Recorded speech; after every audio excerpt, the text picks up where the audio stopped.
You did something stupid, and I believe you feel bad about it. And that's why you're all freaked out right now. An innocent victim, snuffed out in the prime of her life. And I said, you'll never believe it. I'm going into apartments looking for body parts. And it was horrible. In my numerous years of law enforcement experience, I have never seen anything as shocking and as horrific as that in my entire life. A gruesome murder. We found a body. The truth will be revealed.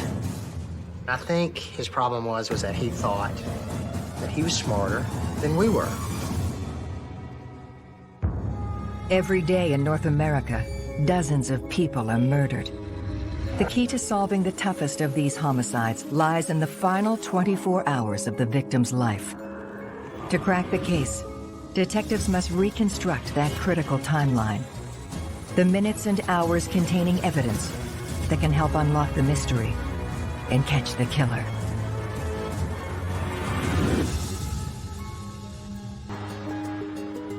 Macon, Georgia. A city known for its old manor homes, Southern rock and roll, and the prestigious Mercer University. Mercer is Macon. It opened in 1823, so you're talking well over 200 years worth of history there. And it's known as being one of the top schools in the country. At the entrance to Mercer's law school sits the now infamous Barristers Hall Apartments. I came to Macon to go to law school in 1995 and saw today they were extremely run down. There were no balconies, no wrought iron, no patios, nothing. And the people, especially at the law school, were so excited when we bought them and did the first renovation. So we felt like that it was a good investment as long as the law school didn't move. We would be good.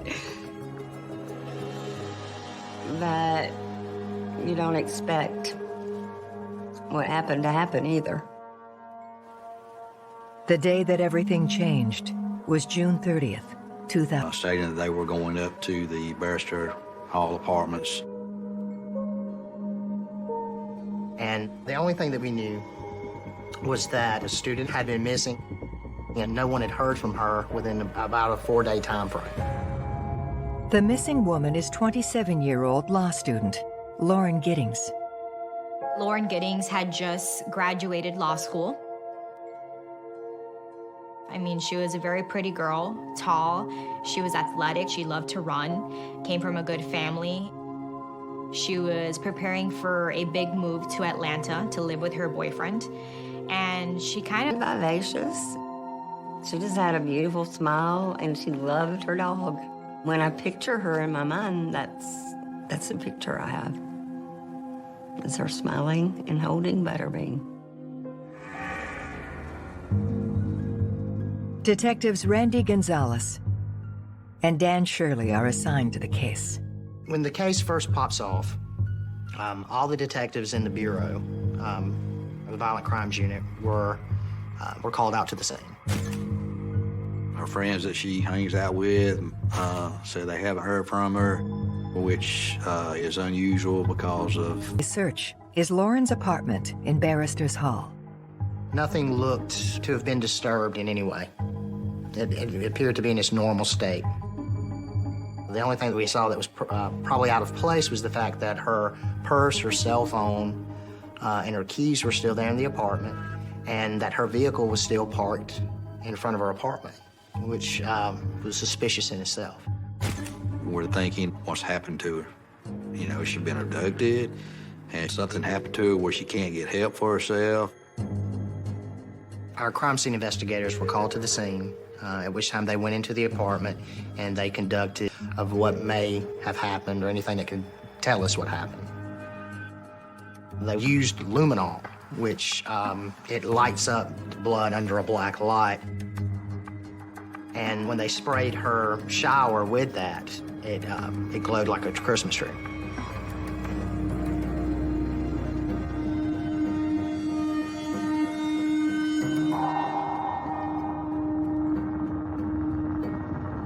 So we knew that something had happened in Lauren's apartment and left a large amount of blood behind.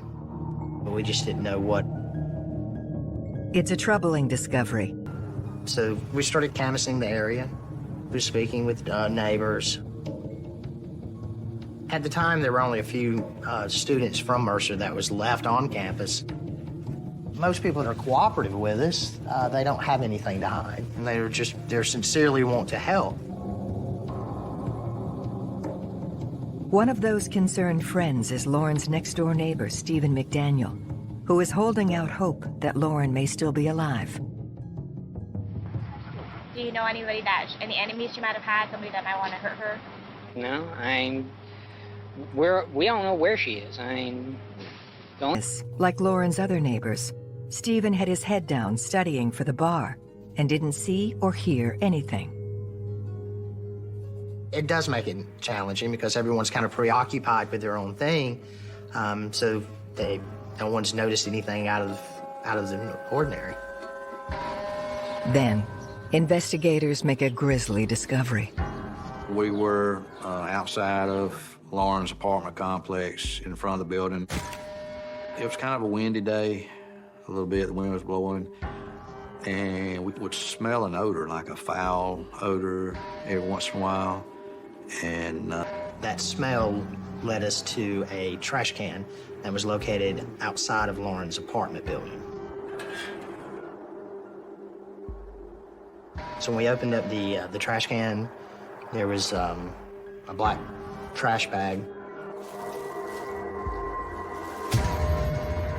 pulled out, and upon opening it, we located a torso inside those trash bags. In my numerous years of law enforcement experience, I have never seen anything as shocking and as horrific as that in my entire life. And unfortunately, we had a pretty good idea that it was Lauren's body. Detectives won't know for certain until the autopsy results come in. But until then, they're treating Lauren's disappearance as a homicide. I drove up, and the officer stopped me, and I said, I own this place. I need to get in here. So they let me through. And they had just not 30 minutes before found the torso and knew that we had a murder. Based on the morning, June 25th, and Sunday evening, June 26th. Murder is a bad thing, but you take somebody's life and then you're going to cut the body up. My thoughts are, what kind of person would do something like this? What kind of mindset does a person have that could treat another human being like this? I was just in shock. This happens to other people. It doesn't happen in your neighborhood. It doesn't happen in your life. We knew that we were dealing with a different kind of killer than what we were normally used to. We didn't know if it was a serial killer, someone traveling through town. We didn't know if it was a jilted lover. We didn't even, we had no idea what we were dealing with. Quite honestly, I felt like it was somebody random and that we were never gonna know. When we see dismemberment used in any case of murder, number one, it can have a strategic or an instrumental purpose, which means to conceal a symbolic or sexual purpose.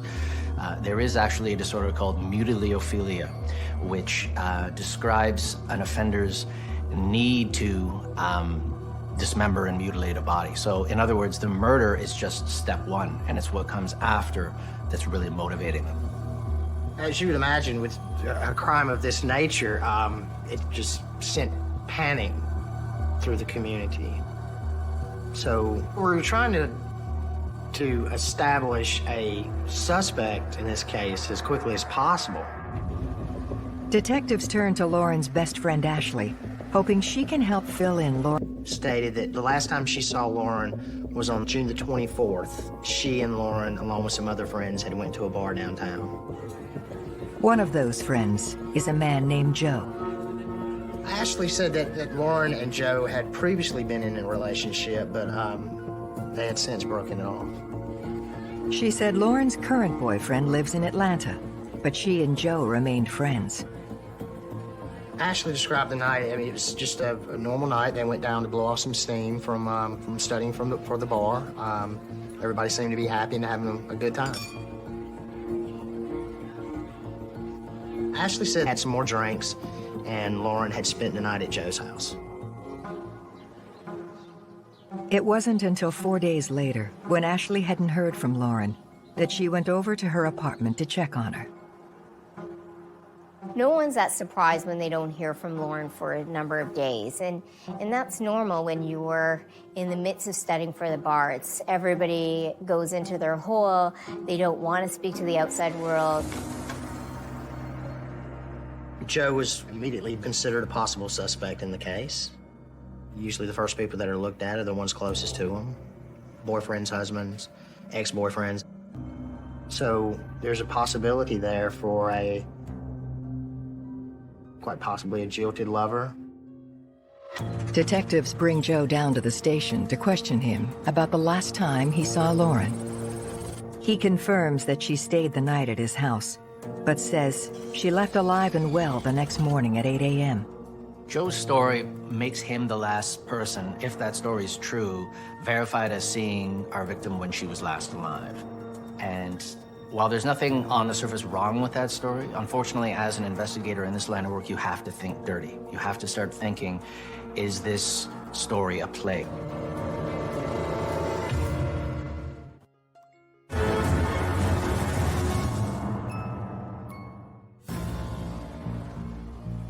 After finding what investigators believe is Lauren Giddings' dismembered torso in the trash can near the Barristers Hall apartments, suspicions are swirling around her ex-boyfriend, Joe. The pressure was very, very intense. Like I said, due to the nature of the crime, the city in panic, and so we needed to give them answers as quickly as possible. Remembers something. When Lauren left his apartment on Saturday morning, she said she might try to sneak into the local country club later on that afternoon. So I went to the Healy Point Country Club, and she was actually captured on camera at the country club out by the pool and ordering a drink. The significance of the camera footage is that it gives us a new timeline of when the last time Lauren was alive. With Joe's story checking out, investigators... David lived in Atlanta, an hour away. He was an established attorney out there. He was about 20 years older than Lauren. We'd received information that David had planned on proposing to her, but he had also admitted that their relationship was a little rocky.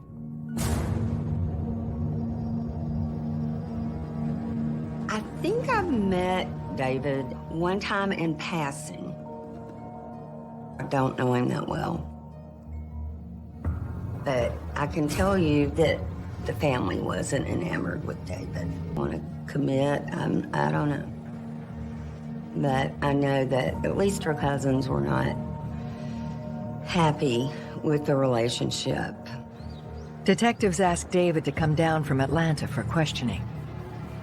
Being that he was her current boyfriend, we wanted to see what he knows about Lauren. When's the last time he's talked with her? When's the last time he's seen her?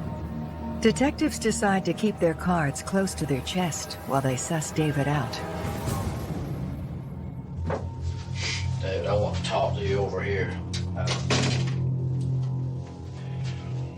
Did she have other boyfriends? Not that I'm aware of. Let me see your hands for a minute. Yes. Was that a blister from golf? That's the picture I sent her in a text. I got to, because the guy totally changed my swing, and I swung the club probably 2,000 times. Listen to me. Yes, sir. I'm asking you for your help. Yes, sir. This is your girlfriend. I understand. Okay. Because we can't find her. Okay? Okay. We found a body. We don't know if it's her or not. David Friday morning until Monday morning at 6 a.m. David said that he didn't speak to Lauren the entire time he was in California. So you're telling me the whole time you were going to California, you didn't call her, check in with her, or nothing? No.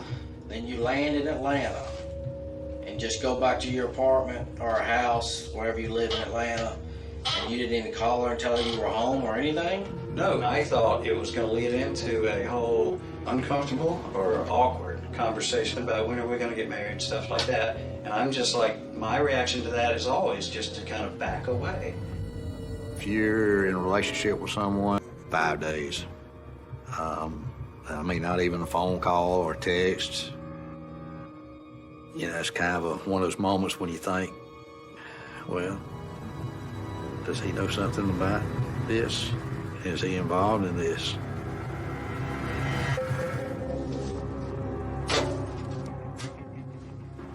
People that she goes to school with says that y'all have had problems. We've never had... Recently. No, I understand that, but no. Do you have a key to her apartment? No, sir. No, sir. David had a lot of motivation there. It very well could have been the fact that Lauren had spent the night with Joe a couple of days beforehand. We didn't know possibly if David knew about this and had, done harm to her. You don't know anybody that might want to harm her? No, sir. Are you worried about that being her? Absolutely. Absolutely. While David appears suspicious, his alibi checks out. But before he's released, he reveals a disturbing piece of new information. So in interviewing David, he did provide us with an email that Lauren had. David says he never responded to that email. We know at least on Saturday night at 10 o'clock when she sent that email that Lauren was alive at that time frame. Detectives begin to develop a new theory about Lauren's murder. Well, that was significant in the fact that now if we have someone that's broken into our apartment, we also have a possible another suspect on the case. It is possible that someone was actually stalking her.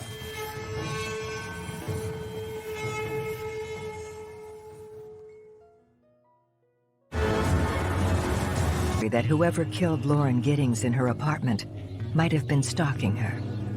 There was no forced entry to the apartment. Your thinking process is, did she let someone into her apartment? Was the apartment unlocked at the time and someone entered in? If no one forcibly broke in, how did they get in? You can't break in through the doors. The doors are solid wood. They're set in a steel casing that is set into the concrete.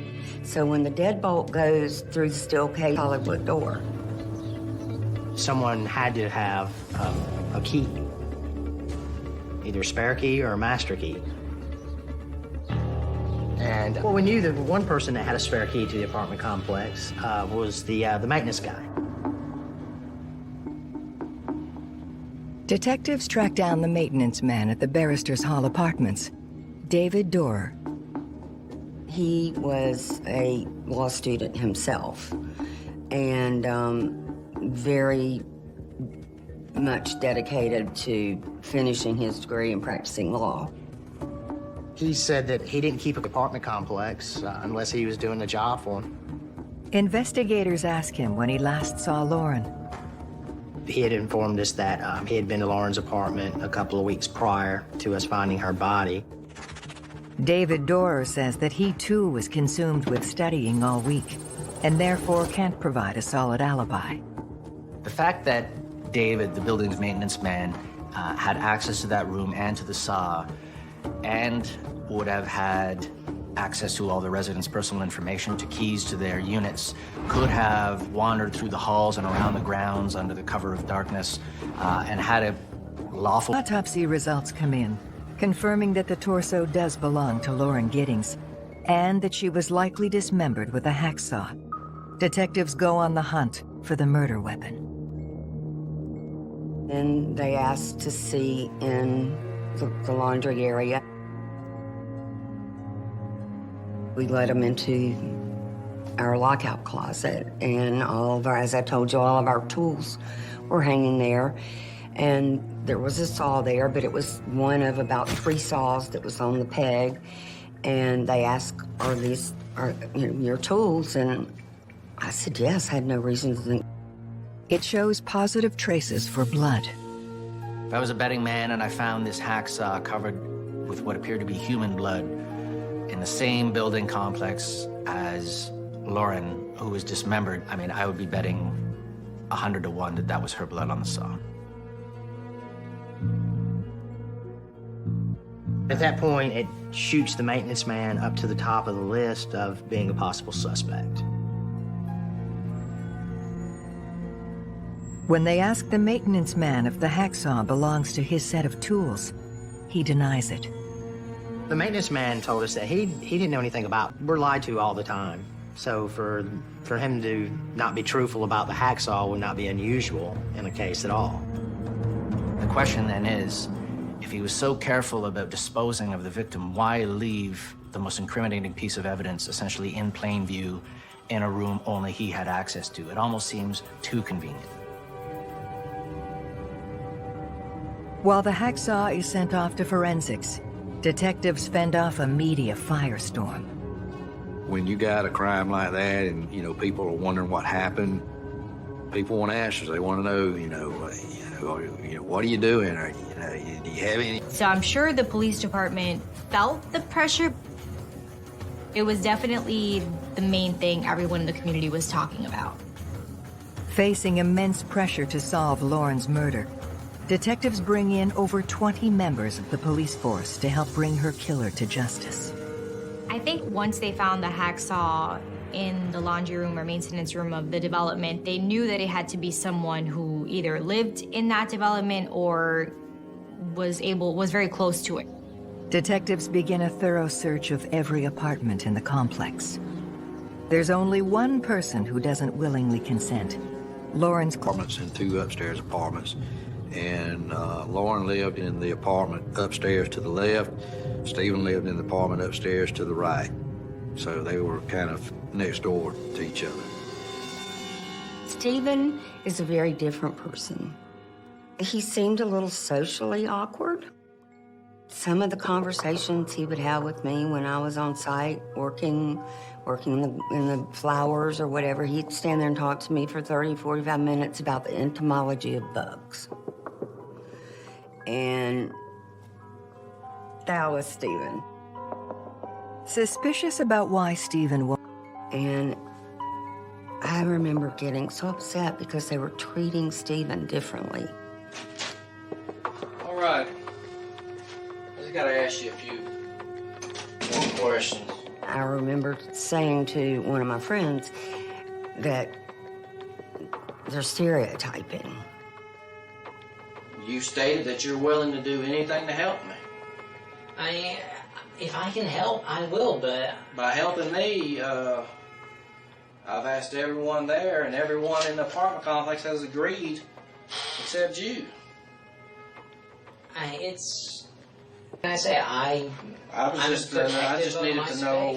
Just the way that he was acting was suspicious in general to me. How'd you get this mark down here on the chin? Place I've been picking at. Problem is this hair right here, right in there. I don't know what it is. It gets infected or ingrown, and whenever I scratch at it, it starts to get irritated. So you don't want me looking in your apartment at all? If you want to look there and see if Lauren is there, I'll walk you through it. You don't have no problem with that? No. Okay.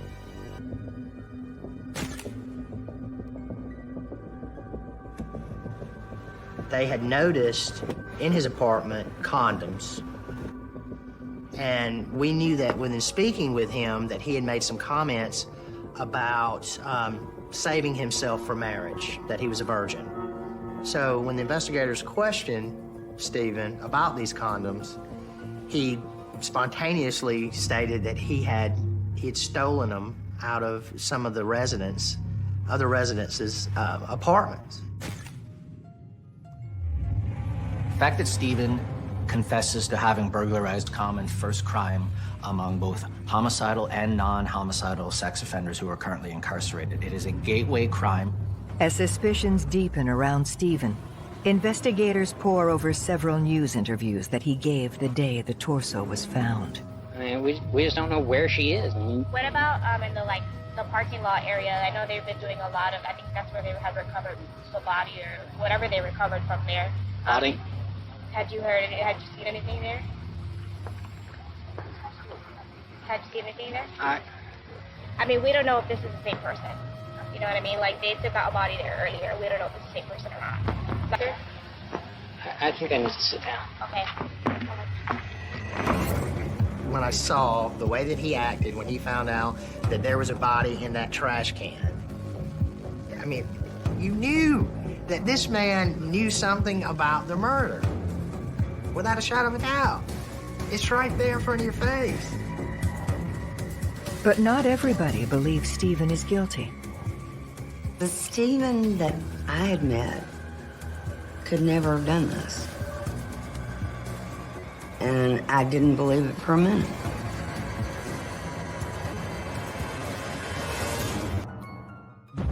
Stephen McDaniel has confessed to burglarizing his neighbors, leading detectives to wonder whether he was the stalker who murdered Lauren Giddings in her own home. We were able to take a burglary warrant out on him. He was subsequently arrested on that burglary and held until we were able to possibly get enough evidence to prove murder. With Stephen in custody, investigators obtained a search warrant for Stephen's apartment, where a more detailed search at that time was conducted. And during that search, they located a pair of panties. What is Stephen's fantasy life? What is he thinking about? What is sexually arousing to him, and how may have Lauren fit into that? They send the underwear to forensics for DNA analysis. Meanwhile, they make a startling find in Stephen's apartment. I guess it was the second or third day, and I arrived at the apartment, and they called me over. One of the detectives called me over, and he said, "Do you recognize this?" I recognized it, and I said, "It's a master key. Where did you get it?" And he said, "It came out of Stephen's apartment." And am I the one that lost his key that Stephen found? And is this my fault? But they didn't find just one key. There were 2 keys that were found in the apartment. One was a pass key. There was another key found that was actually a key that fit the lock to Lauren Giddings' apartment. Armed with this incriminating evidence, detectives interrogate Stephen McDaniel for the second time that evening. What's wrong? You know Detective Patterson, right? Yes. Do you remember? Put your hands up here. You remember us talking? That the investigators who interviewed him asked Stephen was, did he hurt Lauren? He doesn't say anything. Stephen just kind of just puts his hands up on the table in the interview room and just kind of stares off into space. Look, just tell me what happened, brother. I don't know. Well, where's she at? I'm asking you for your help. I don't know. I need you to tell me what you want me to tell her mother. I don't know. I'm asking you. Tell me. I want to know. I don't know where she is. I don't think it was a desperation move on his part. Stephen, at that point, he probably knew that he'd been had, or that the gig was up, and he didn't know where to go from there. Where were you at yesterday? At home. What'd you do at home? Tell me everything you did yesterday. From the time you woke up to the time you went to sleep. I don't know. Steven, you gonna look at this right here, this little girl right here? I don't know. Yes, you know. You did something stupid, and I believe you feel bad about it, and that's why you're all freaked out right now. Detectives interrogate Stephen for 3 hours, trying to get him to confess, but they get nowhere. In Stephen's case, the fact that he clams up, lawyers up, whatever term you want to use, and essentially doesn't want to speak to investigators or confess, the joke is that his browser history does the confessing for him. On his computer, we located websites of sadomasochism. There was bondage on how to get away with murder. We also found where he had looked up on how to dismember a body. I think what we see with Stephen is somebody who may have begun by thinking about Lauren, looking at certain materials online, and the more he looks at this, the more aroused he becomes, and he resorts to more intrusive kind of activities. So he starts taking pieces of clothing from her, letting himself into her apartment using a key. So he becomes occupying of her personal space, but violating her. What we would refer to as a lust murder, where he, is pairing his sexual arousal with cruelty.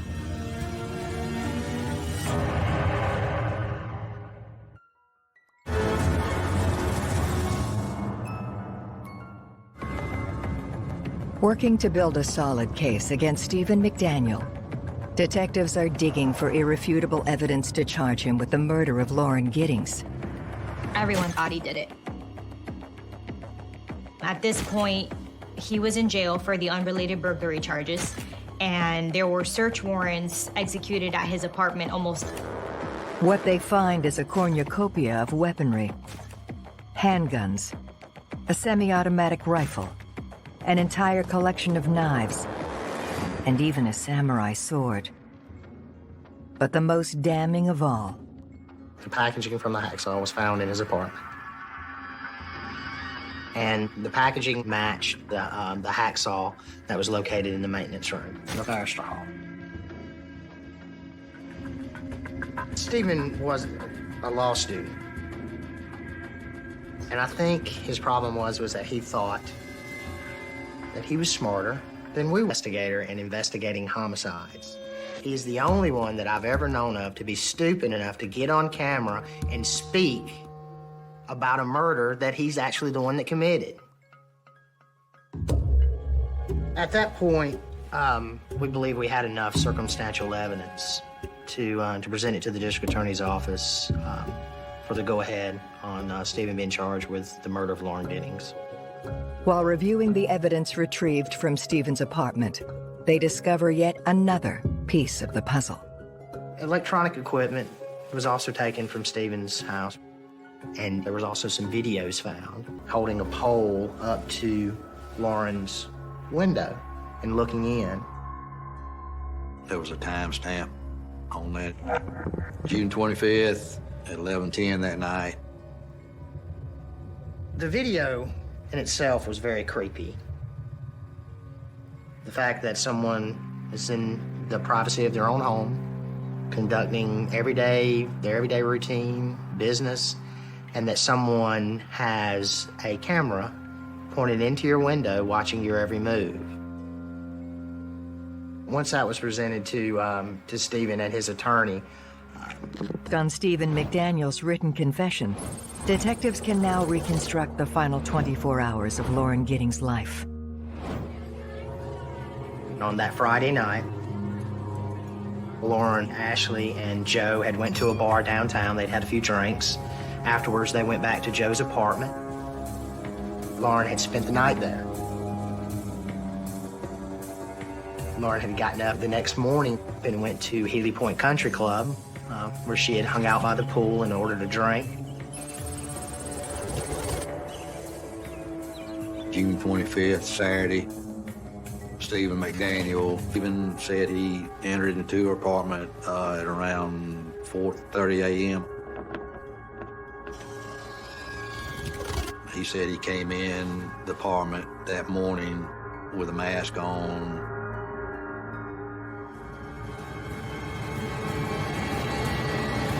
She awoke and screamed, "Get out of my apartment." At some point during the struggle, the mask was pulled off. She saw it was him.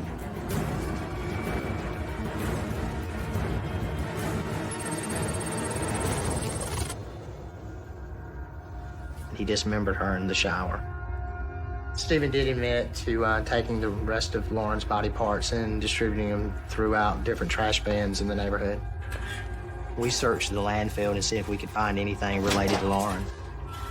We didn't find anything at all. There's only one person that knows where the rest of Lauren is, and that's Stephen McDaniel. I think that for Stephen, the clock ran out. He didn't think that police were gonna find that torso that morning. He was counting on the dumpster coming in. Everything was in motion, and he didn't have time to catch up. I believe Stephen's motive was purely lust, murder, all wrapped up into one. As far as I'm concerned, Stephen McDaniel is the poster child for a sociopath. He knew exactly what he was doing. He planned the murder, and then he carried it out. He's the worst kind of killer. Stephen McDaniel is sentenced to life in prison for the murder of Lauren Giddings. Initially, they were going to go for the death penalty on this case, but due to the fact to hand it out to Stephen in memory of her. Detectives believe they may have stopped a serial killer in the making. I think that if he had killed once, that it's possible that he could kill again. I don't think that anybody would be safe with him back on the street again. The fact that they were able to catch Stephen McDaniel and arrest him for the murder, I think brings some relief to the family, but it doesn't change anything. How can you get through something like that? Especially when and then to not be able to give your sister, your child, a proper burial. I mean, it's heartbreaking.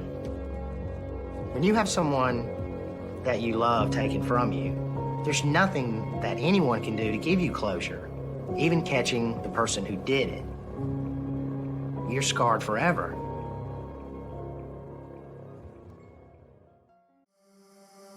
You got horns like the devil, sink your teeth into me. You're on a whole nother level, things you do to me. You got a heart made of metal, lover and an enemy. Baby, you never try to change me, oh. Ooh, you bleed black when it feels right. Ooh, hey, I don't gotta think twice. Ooh, so long that it feels right. You know just what